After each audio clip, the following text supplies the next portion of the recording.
The beginning of the moment, the luxury place was filled with soft light, polished floors, and people walking with pride as if the world belonged to them.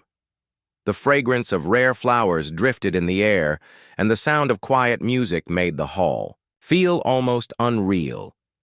But hidden behind that shine, there was a silence heavy with judgment, a silence that could cut through hearts. It was in this silence that Lakhmi Pichai stepped forward, dressed in her simple attire, carrying herself with dignity.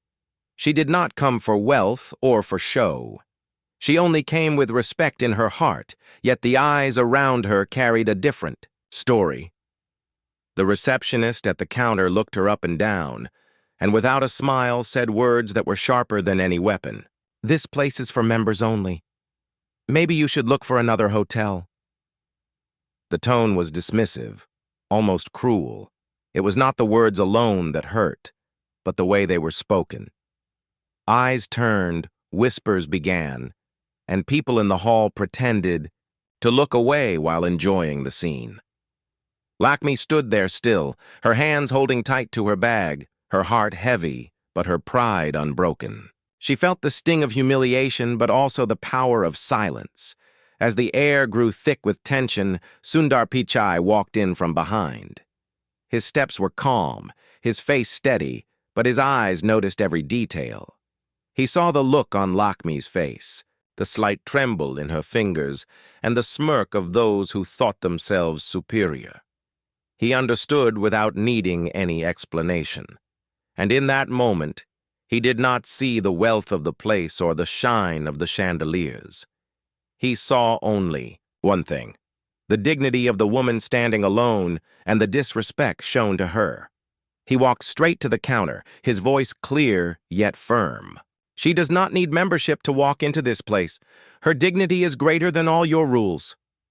The hall went silent. People who moments earlier were whispering now froze. Sundar's words were not loud, but they carried weight. They carried truth. The receptionist tried to answer back, but his lips shook and no words came out. Narendra Modi, who was visiting the same place at that time, stood nearby. He had been watching quietly, letting the moment unfold. His eyes followed Sundar's act, and his face carried a look of deep thought. After a pause, he spoke softly, but his words touched everyone present. "This," he said, "is true leadership. Not the kind that demands respect, but the kind that protects it." The crowd shifted. The people who had judged Lakhmi now lowered their eyes. They felt a strange discomfort, as if their pride had been stripped away.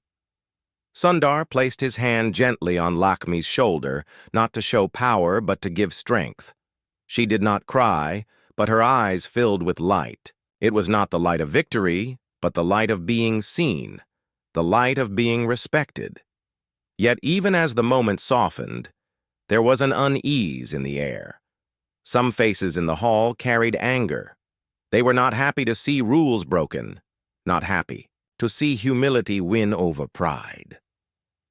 They whispered again, but this time with bitterness. Sundar noticed this too. He knew that this was not the end.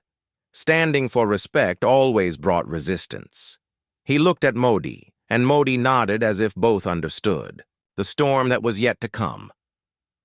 The silence in the hall broke when one man stepped forward, his voice dripping with arrogance. "So this is leadership? Breaking rules for personal pride? If everyone is allowed in, then what is the meaning of exclusivity?"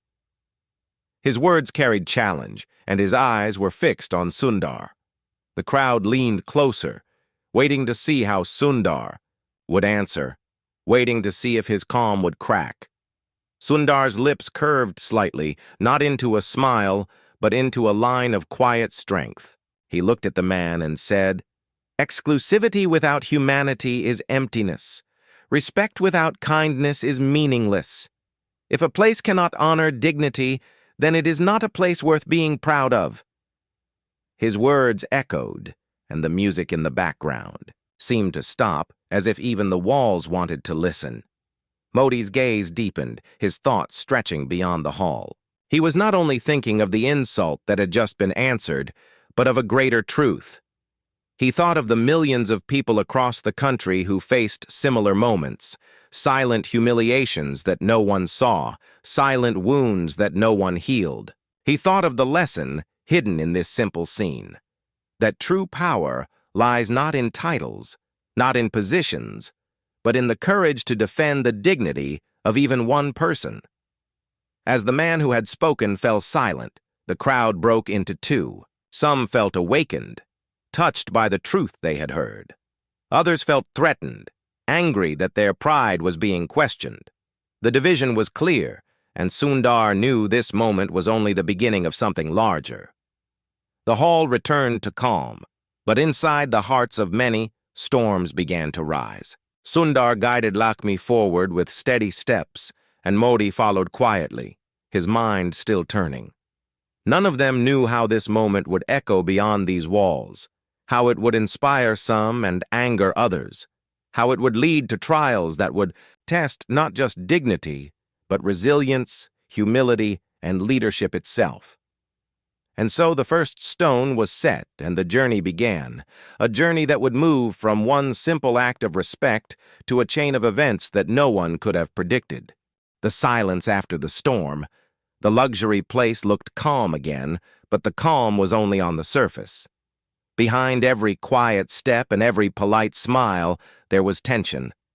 People pretended to continue with their conversations, but their eyes often turned back to Sundar and Lakhmi. Some were filled with respect, while others carried sharp judgment. Whispers moved through the hall like hidden winds, each word carrying either admiration or resentment. Lakhmi walked close to Sundar, her hands still trembling slightly, though she tried to hide it.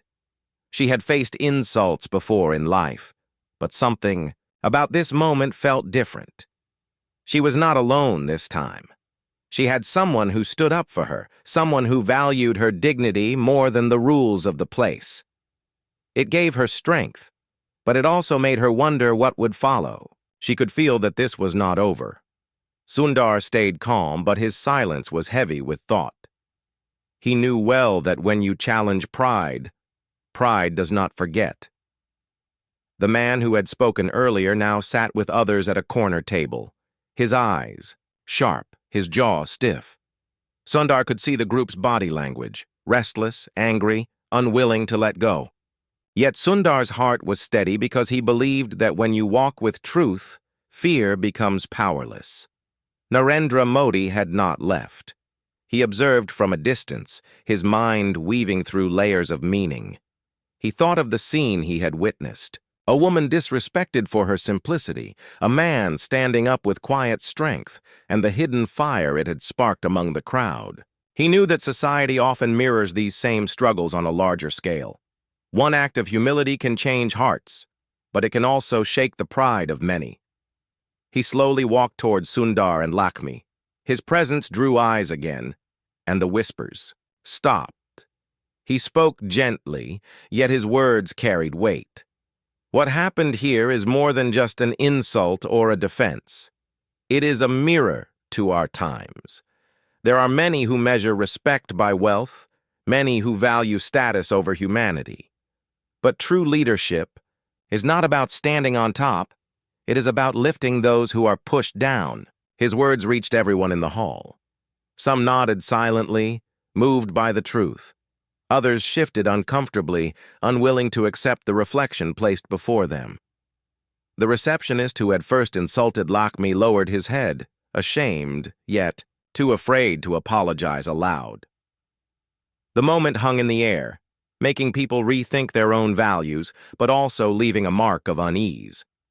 Then, as if the universe wanted to test them further, a senior manager of the hotel entered the hall. He was tall, dressed in a black suit, and carried himself with authority. His eyes scanned the room quickly, noticing the strange stillness. Someone whispered in his ear, and his expression grew tight. He walked straight toward Sundar, Lakhmi, and Modi. "I hear there was some disturbance," he said firmly, his voice polished but carrying arrogance. "This place has rules, and rules exist for order. If we allow exceptions, then order will break.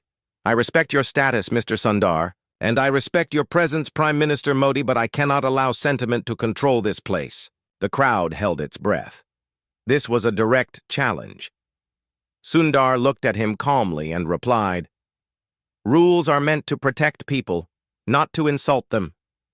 When rules become tools for humiliation, they lose their meaning." The manager's face hardened.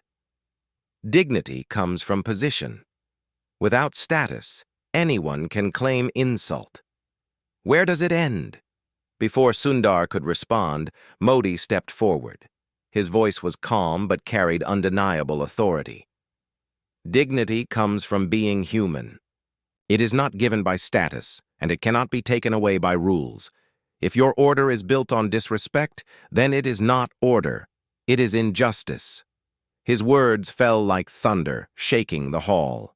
Some in the crowd clapped softly, unable to hold back their agreement. Others looked down, defeated.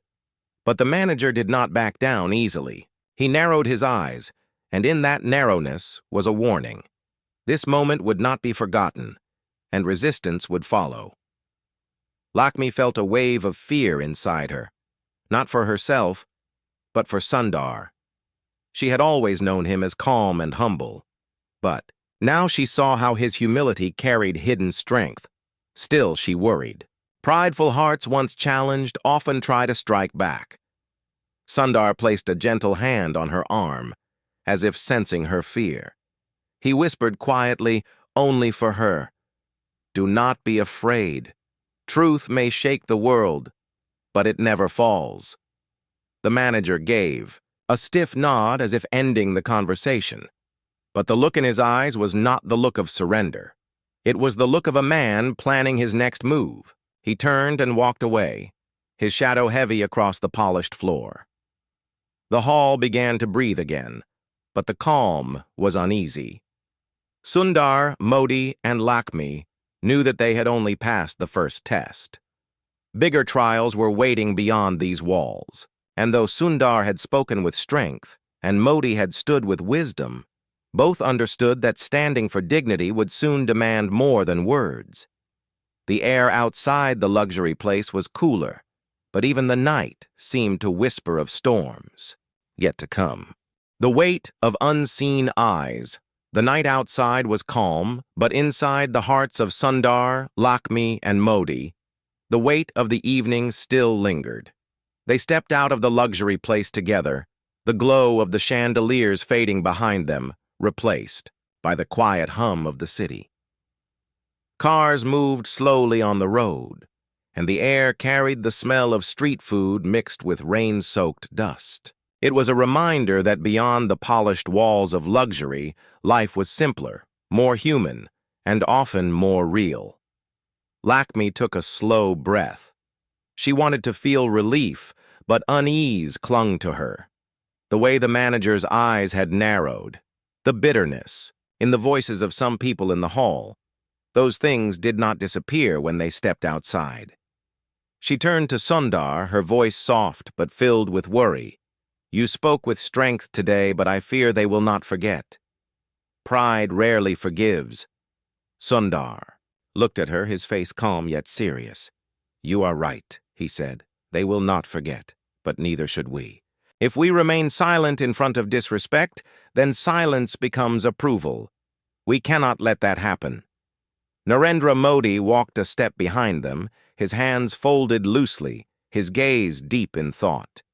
He had spent years watching the ways of people, their strengths, their weaknesses, their desires. He knew well that one moment of truth could inspire many, but it could also awaken hidden enemies. Tonight, both had been awakened. As they walked, a car slowed down near them. The window rolled down, and the same man who had first argued in the hall leaned out. His eyes glowed with anger in the dim streetlight. "You think you've won by speaking big words," he said coldly. "But remember, this city runs on power, not on sentiment. Next time, words won't be enough." The car sped off, leaving a faint smell of smoke in the air. Lakhmi's hands tightened around her bag. Fear touched her heart. but she did not show it. She had seen Sundar's calmness, and she drew strength from it. Modi, too, remained still, but his silence carried weight.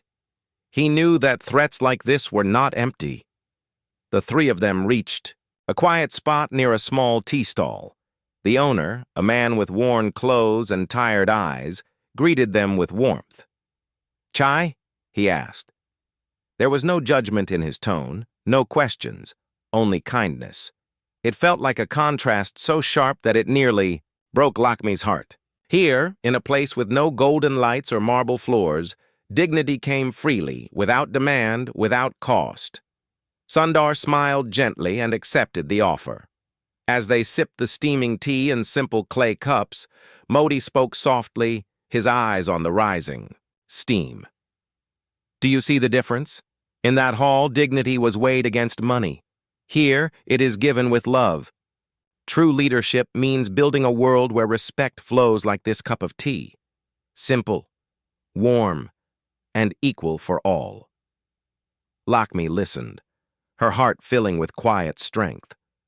She realized that what happened inside the luxury place was not just about her.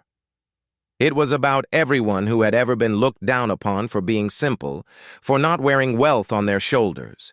It was about the countless silent insults faced by people every day. Sundar's words had defended her, but they had also defended them all. But even as the tea warmed their hands, unseen eyes were watching from across the street. Two men stood in the shadows, whispering to each other. They were part of the same circle that felt threatened inside the hall. To them, Sundar's act was not leadership, it was rebellion. They feared that such acts would break the old walls of status and exclusivity. One of them spoke in a low voice. "If he continues like this, others will follow.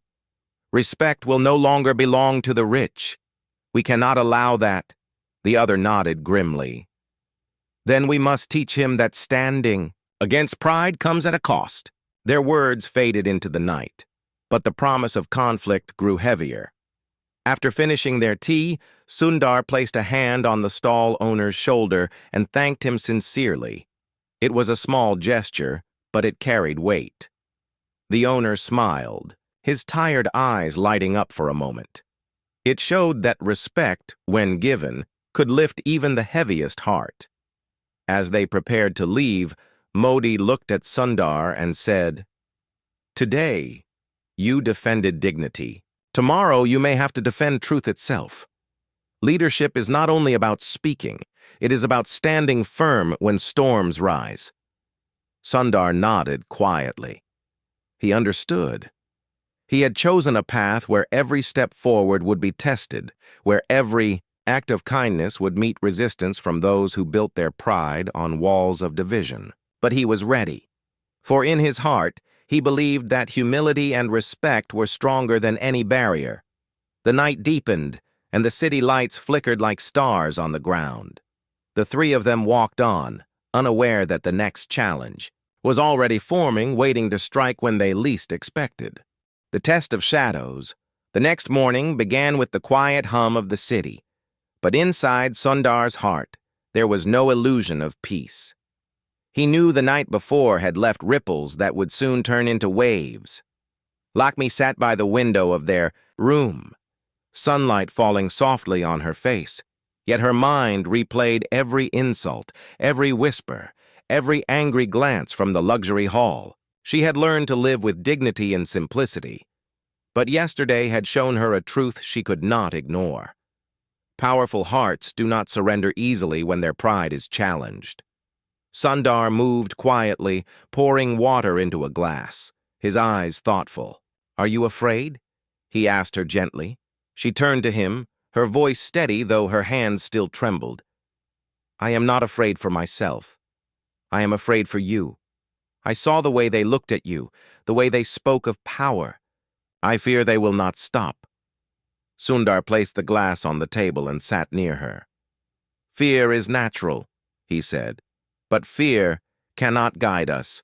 If we bow to it, then we accept their belief. That dignity belongs only to the powerful.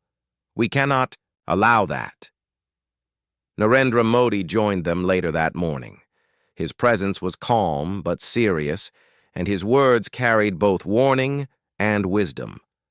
Last night was not just a scene in a hall, it was a spark. There are people who will try to turn it into fire. You must be ready. Leadership always draws both admiration and resistance. Before they could respond, a knock echoed on the door. Sundar opened it to find a small envelope, slipped under without sound. He bent to pick it up. The paper was plain, but the handwriting was sharp. It read, "Stop before it is too late. Next time, silence will not protect you." Lakhmi gasped softly as Sundar read it aloud. The words were a shadow, a reminder that unseen eyes were watching them. Modi's expression did not change, but his silence was heavy. He knew that threats often came before trials. Instead of panic, Sundar folded the note calmly and set it aside. If truth is so dangerous to them, then it must be stronger than they admit, he said softly. His calmness gave Lakhmi strength, though her heart still carried unease. Later that day, Sundar had to attend a meeting in the city. Modi and Lakhmi went with him. But even as they drove through the busy streets, Sundar noticed unusual signs. A car seemed to follow them for too long. A man at the corner watched their vehicle with too much focus. At every turn, there seemed to be eyes that lingered just a little longer. At the meeting, Sundar spoke about the importance of building systems where respect was given equally, where rules protected dignity instead of dividing people. His words inspired many, but in the back of the hall, two men whispered, their expressions dark. They were part of the same group from the luxury place, determined to silence him. After the meeting, as they walked toward their car, one of the men stepped forward, blocking their path. His voice was filled with mockery. "You speak well, Sundar. You move people with your words. But do you think words can protect you when power decides otherwise?" The crowd around grew uneasy. Some people backed away, not wanting to be caught in conflict. Modi stepped closer, his eyes firm, and said quietly, "When truth walks with a man, no power can silence him." The man smirked, but before he could speak further, Sundar looked at him with calm strength. "If you believe respect is weakness, then you have never understood strength at all. Respect is what keeps power from destroying itself." For a moment, silence held the air. The man's smirk faded, replaced by something darker, frustration. He turned away sharply, leaving with his group, but not without one last look of warning. As Sundar, Modi, and Lakhmi drove back, Lakhmi whispered, "Their anger grows. Every time you speak, it grows stronger." Sundar nodded slowly. "Yes, but anger is like fire. It burns brightest when it feels threatened. That means we are walking the right path." The sun began to set, painting the city in shades of gold and red. But beneath the beauty of the evening, danger was gathering. The group that had once whispered in shadows was now planning openly. They would not accept humility defeating their pride, and they would not stop until they tested Sundar in a way that went beyond words. In the quiet of the car, Modi spoke softly, almost to himself. "A time is coming when your strength will not be measured by your words, but by how far you can carry them when the storm strikes." Sundar looked out the window, his reflection in the glass steady. He knew Modi was right. Words had carried them this far, but soon the test would go beyond speech. It would reach into the core of who they were. The storm begins. The night after the warning was heavy with silence. Sundar sat near the window of his room, watching the city lights flicker in the distance. Each light seemed like a question, each shadow like an answer he could not yet see. Lakhmi sat close by, her fingers folded together as if holding on to strength. Narendra Modi stood by the table, his face calm but his eyes sharp with thought. "They will move soon," Modi said finally. "When pride feels cornered, it strikes quickly. We cannot pretend this danger will fade on its own." Sundar nodded slowly. "I know. But if we respond with fear, we will only strengthen them. Our strength must remain in calmness, in standing, without bending. That same night, across the city, the men who carried resentment gathered in a private room. The senior manager of the hotel sat at the center of the table, his voice filled with bitterness. "He humiliated us in front of everyone," he said. "If we let this continue, others will believe that respect is greater than status. That cannot happen. We must show him that leadership without power is nothing."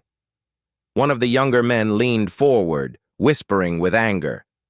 "Then we must break him, not with words, but with actions." Plans began to form in that room, plans built on shadows and fear. The next day, Sundar had to attend another event, this time in a large hall where students and young professionals gathered to hear him speak. The room was filled with eager faces, people waiting for words of guidance, waiting for truth that could give them courage in their own lives. Sundar began to speak, his tone gentle yet powerful. "True success," he said, "is not measured by the walls you build around yourself, but by the bridges you build for others. If your greatness comes at the cost of another person's dignity, then it is not greatness. It is weakness. Respect is not something you demand, it is something you give, and in giving, you receive it back in ways far greater." The crowd listened, deeply, and many eyes shone with inspiration. But at the edges of the hall, Sundar noticed movement. The same men who had followed him before were there, their faces dark with intent. He continued to speak, but his heart remained aware of the danger circling nearby. As the event ended and the crowd began to leave, two of the men approached Sundar directly. Their words were sharp, spoken loud enough for others to hear. "Your speeches sound good to children, Sundar," one said mockingly, "but you forget the real world does not run on kindness, it runs on control, and you are slowly losing yours." Before Sundar could reply, Modi stepped forward. His voice was calm, but it carried a weight that silenced the hall. Control without respect is fragile. It collapses the moment it is questioned. What Sundar speaks is not weakness. It is the strength that outlives even time itself.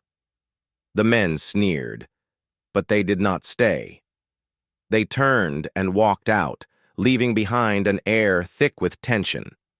Sundar looked at the young faces still standing nearby, some filled with fear, others with courage. He knew then that his words were no longer just for himself or for Lakhmi. They were becoming a shield for those who sought truth in a world of pride. Later that evening, as Sundar, Lakhmi, and Modi returned home, a stone suddenly struck their car window. It cracked the glass but did not break it. The driver swerved, shocked, while Sundar and Modi remained steady. Outside in the shadows, figures moved quickly and disappeared into the night. Lakhmi gasped, her heart racing. "This is no longer only words," she whispered. "They will not stop now." Sundar placed his hand gently over hers. "Let them strike," he said softly.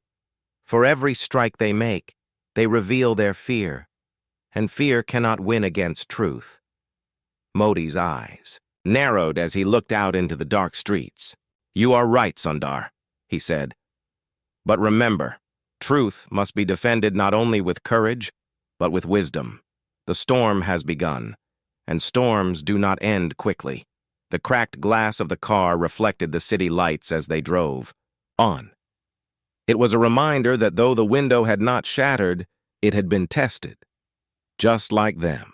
The breaking point, the following days passed with an uneasy stillness, like the pause before thunder. Sundar moved about his work with the same calmness, but everywhere he went, he felt eyes following him. Lakhmi noticed it too, the way strangers looked too long, the way footsteps sometimes echoed behind them at night, and the way cars slowed down near their path. It was no longer imagination. The storm that Modi had warned about was now circling closer. One evening, Sundar was invited to speak at a gathering where business leaders and social workers had come together. The hall was wide and filled with people of influence. But unlike the students, these faces carried pride, suspicion, and hidden agendas. Sundar knew this was not an audience waiting for inspiration. It was an audience waiting for him to slip. As he began to speak, his words were steady, simple, and filled with clarity. "Respect is not a gift for the few," he said. "It is the right of all. If wealth cannot walk with kindness, then wealth has no meaning. If power cannot protect dignity, then power is already broken." Some in the crowd nodded, but others exchanged uneasy glances. A man stood up abruptly, his voice sharp. "You speak of dignity, Sundar, but you forget. Society survives because of order. When you remove order, chaos follows. Rules exist to keep the strong in place and the weak in their place. This is the natural way." The hall grew tense. Sundar looked at the man with calm eyes. "The weak are not weak by nature. They are made weak by systems built on pride. True order is not keeping people down. It is lifting them up so all can walk together. What you call order is only fear, disguised as structure." Gasps moved through the hall. Some clapped softly, others scowled. The man who had spoken sat down angrily, his face red. Outside the hall, as Sundar and Lakhmi prepared to leave, they were suddenly surrounded by a group of men.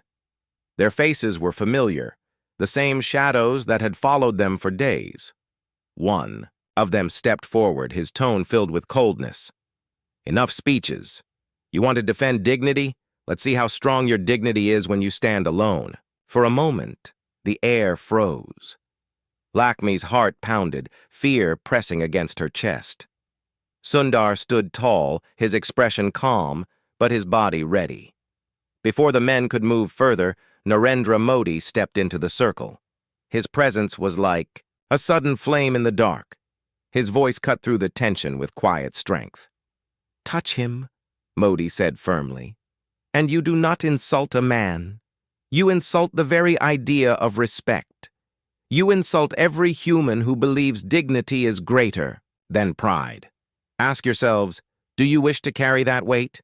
The men hesitated. Their arrogance flickered into doubt. Sundar's calmness had unsettled them before, but Modi's words struck deeper, hitting the part of them that still feared truth. After a tense silence, they backed away slowly, their eyes burning with anger, but their steps retreating. As they left, Lakhmi whispered shakily, "They will not stop. Each time they fail, their hate grows." Sundar turned to her, his voice steady. "Yes, but each time they fail, our strength grows too. They fight with pride. We stand with respect, and respect always outlasts pride." That night, the three of them sat together, speaking softly. Modi reminded them that storms do not always end with retreat. They sometimes strike harder after silence. "Tomorrow," he said, "they may try in a way we have not yet imagined. Be ready. The breaking point is near." Lakhmi closed her eyes, holding Sundar's hand tightly.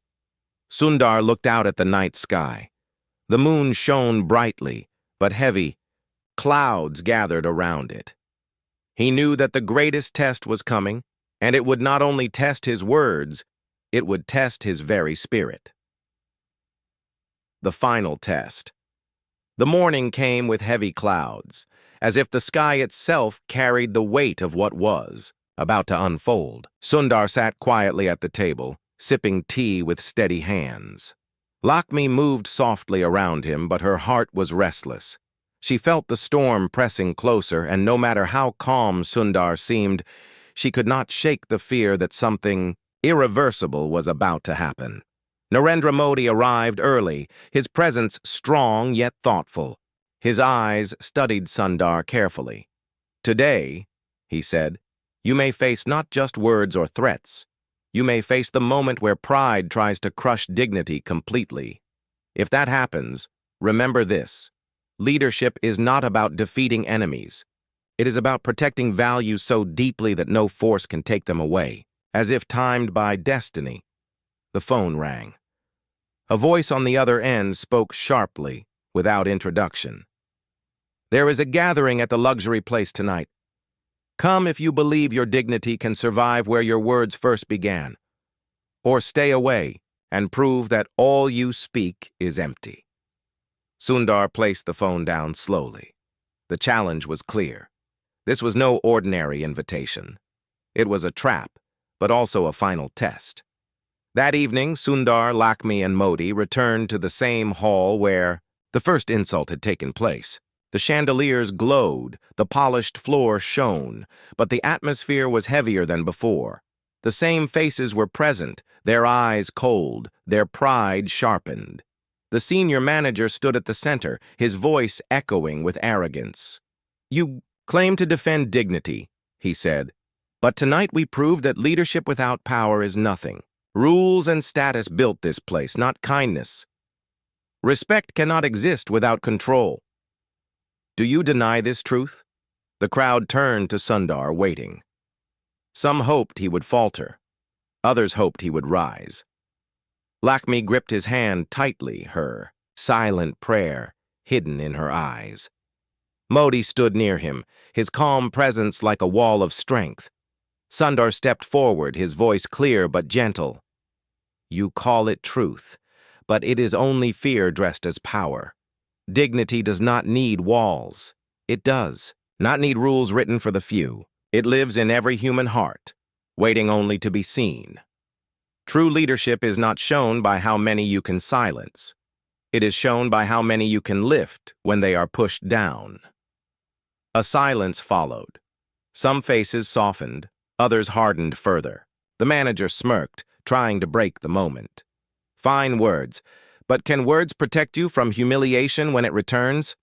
And with that, one of the men stepped forward and deliberately pushed a chair toward Sundar, the sound loud and mocking. The hall gasped, but Sundar did not move with anger. Instead, he calmly bent, picked the chair up, and placed it back in its place. His action carried more weight than 1,000 speeches. "This chair is not just wood," Sundar said softly. "It is a place for someone to sit, to rest, to feel human. Even when it was thrown in insult, I chose to restore it. Because leadership is not about breaking, it is about restoring what others choose to destroy." The hall fell silent again. This time, the silence was different. It was not filled with anger alone. It was filled with reflection. Some eyes lowered in shame. Some hearts felt the weight of truth for the first time. Narendra Modi stepped forward then, his voice calm but carrying thunder within it. "Tonight, you have all seen it. True leadership is not in loud voices or in golden halls. It is in the quiet act of protecting dignity, even when the world tries to crush it. This is what will lead us forward. Not pride, but respect. Not arrogance, but kindness." Slowly, applause began from one corner, then another. Soon, the hall echoed with clapping, not out of duty, but out of awakening. The senior manager's face darkened, but he could not stop the tide. His pride had lost to humility. His power had lost to respect. Lakhmi's eyes filled with tears, not of pain, but of relief. She looked at Sundar with quiet pride. He had not only defended her dignity, he had turned humiliation into a lesson for everyone present. As they stepped out of the hall, the night air felt lighter, as though the storm had finally broken and passed. Sundar walked calmly, Modi by his side, and Lakhmi holding his hand. They knew the journey was not over. Pride would always rise again in the world, but they had shown that truth, dignity, and kindness could rise higher. And in the silence that followed, Modi spoke words that would be remembered by many. This is true leadership, not in demanding respect, but in giving it, not in standing above others, but in standing with them. The city lights shone brightly that night, not as questions, but as answers.